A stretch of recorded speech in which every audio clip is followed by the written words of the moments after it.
안녕하십니까? 인생의 복잡한 문제들을 말씀으로 단칼에 해결해주는 김종근 목사의 쾌도 남마입니다.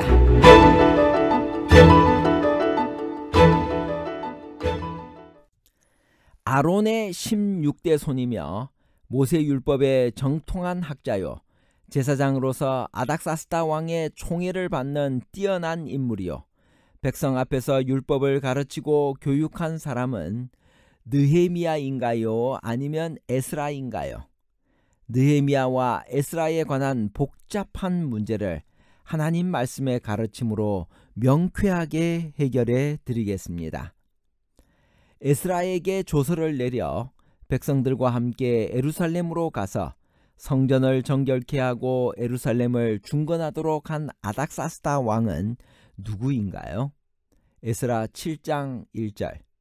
이 일 후에 바사왕 아닥사스다가 왕위에 있을 때 에스라라 하는 자가 있으니라. 그는 스라야의 아들이요, 아사랴의 손자요, 힐기야의 증손이요. 에스라 6장과 7장 사이에는 거의 60년의 시간 차이가 있습니다. 성전을 완성하도록 조서를 내린 다리오 왕 다음으로 아하수에로 왕이 등극했고, 그때 에스더 사건이 있었습니다. 아닥사스다는 BC 464년부터 BC 424년까지 40년 동안이나 왕위에 있었던 페르시아의 6대 왕입니다. 그는 아하수에로 왕의 셋째 아들이지만 왕위를 계승했습니다. 아닥사스다는 그의 통치 초기에 사마리아 사람들의 모함을 믿고 성전 건축을 중지시킨 일이 있습니다. 그러나 에스라 7장 7절에 의하면 그의 통치 제7년에 아닥사스다는 그가 총애하는 신하인 에스라와 이스라엘 백성의 일부를 에루살렘으로 보내 성을 중건하도록 허락합니다. 또한 아닥사스다 제20년에는 느헤미야를 에루살렘 총독으로 임명하여 주변 민족들의 방해를 받아 파괴된 성을 중건하도록 명령한 왕이기도 합니다. 19세기 말까지 유대인과 그리스도인들은 다같이 에스라서의 아닥사스다는 그 이름으로 불린 바사의 첫 번째 왕이라고 생각했습니다.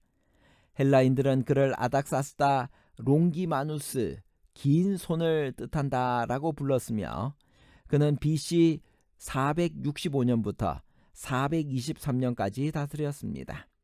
그러나 1890년 이래로 상황은 뚜렷이 달라졌습니다. 그해 벨기에 학자인 A. 반 후네크는 에스라서와 느헤미야서의 연대적인 순서에 관한 첫 번째 연구 논문을 출판하였는데, 거기에서 그는 전통적인 순서를 뒤집는 주장을 했고 에스라를 느헤미야의 계승자들 가운데 한 사람으로 내세우려고 시도했습니다. 그 견해는 학계에서 많은 추종자를 얻었습니다. 현대는 전통적인 순서에 역행하는 사람들의 수요가 그것을 고수하는 자들과 거의 비슷합니다. 이 문제의 중요성을 감안해 볼 때 특별히 다니엘 9장 14절에서 17절의 예언과 그 정확한 날짜에 관하여 이 문제에 대한 좀 더 상세한 분석을 여기에 제시합니다. 에스라가 느헤미야보다 뒤에 왔다는 고 믿는 학자들은 다음과 같이 분류될 수 있습니다. 첫 번째, 에스라 7장의 사건들이 성경 본문에서처럼 아닥사스다 1세의 치세 7년에 있었던 것이 아니라 그의 치세의 마지막 해였던 37년 BC 427년에 있었다고 생각하는 자들입니다. 둘째, 에스라의 에루살렘 여행을 아닥사스다 2세의 치세 7년 BC 405년에서 359년으로 잡는 사람들입니다.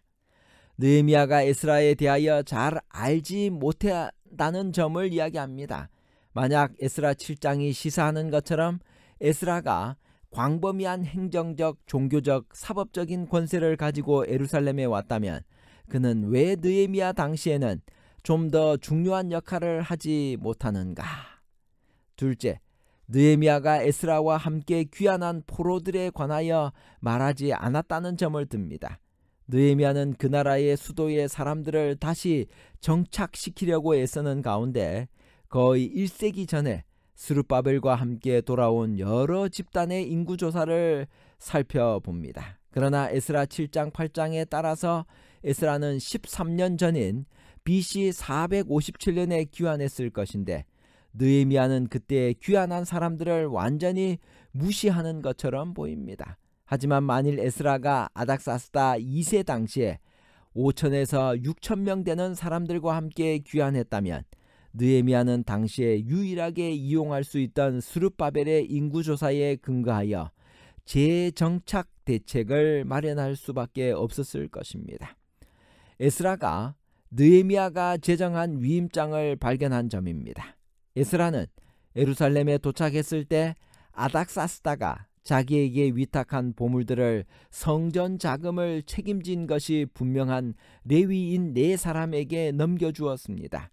느헤미야는 자기의 두 번째 임기 중에 내탕고를 책임질 4사람을 임명했다고 보고하는데 그것은 그런 제도가 자기 이전에는 존재하지 않았음을 암시합니다. 그러므로 에스라는 고지기가 임명된 다음에 예루살렘에 도착했다는 결론을 내려야만 하는데 그것은 느헤미야가 첫 번째 총독직을 수행한 이후입니다. 아닥사스다 왕의 조서를 받아 예루살렘 중건의 사명을 부여받은 에스라는 어떤 사람인가요? 에스라 7장 1절에서 8절.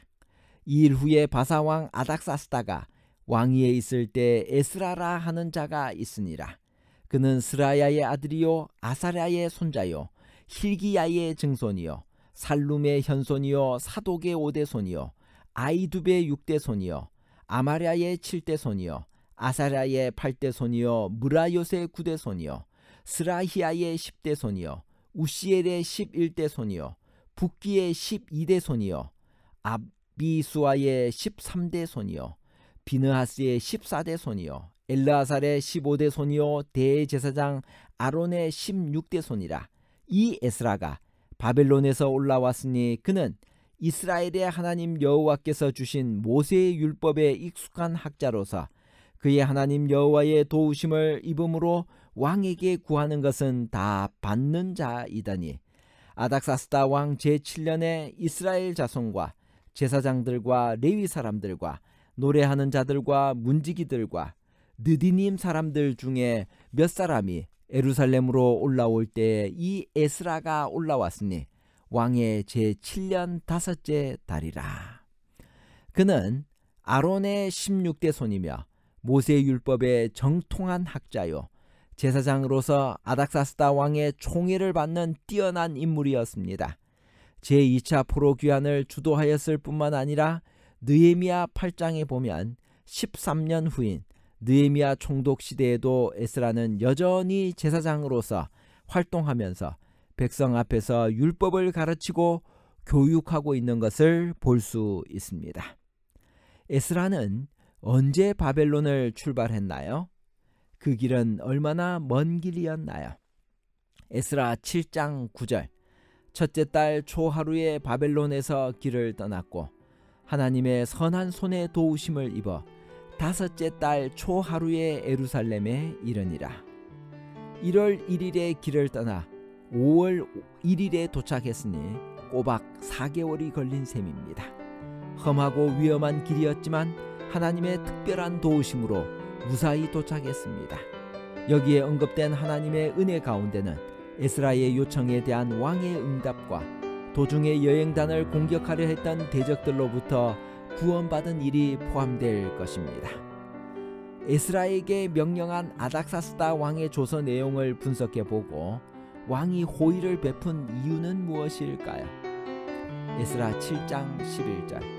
여호와의 계명의 말씀과 이스라엘에게 주신 율례 학자요 학자 겸 제사장인 에스라에게 아닥사스다 왕이 내린 조서의 초보는 아래와 같으니라. 모든 왕의 왕 아닥사스다는 하늘의 하나님의 율법의 완전한 학자 겸 제사장 에스라에게 아닥사스다 왕은 그의 즉위 초에 예루살렘 성전 건축을 중지시킨 일이 있습니다. 그런데 몇 년 사이에 그의 태도가 이렇게 바뀐 것은 단순히 에스라에 대한 호의로만 볼 수 없고 하나님의 특별한 개입이 있었을 것입니다. 어쩌면 그의 부왕 시대에 있었던 에스더와 모르드게 사건을 알게 되었을런지도 모릅니다. 결론입니다. 첫째, 아론의 16대 손이며 모세율법에 정통한 학자요 제사장으로서 아닥사스다 왕의 총애를 받는 뛰어난 인물이요 백성 앞에서 율법을 가르치고 교육한 사람은 에스라입니다. 둘째, 아닥사스다는 에스라에게 법관과 재판관, 즉 행정관리들을 임명하는 권한과 사법권을 행사하고 치안을 유지하는 권한을 부여했습니다. 셋째, 에스라의 찬송 속에 나타나신 하나님은 역사를 주관하시는 분, 마음을 주관하시는 분, 은혜를 얻게 하시는 분이십니다. 감사합니다.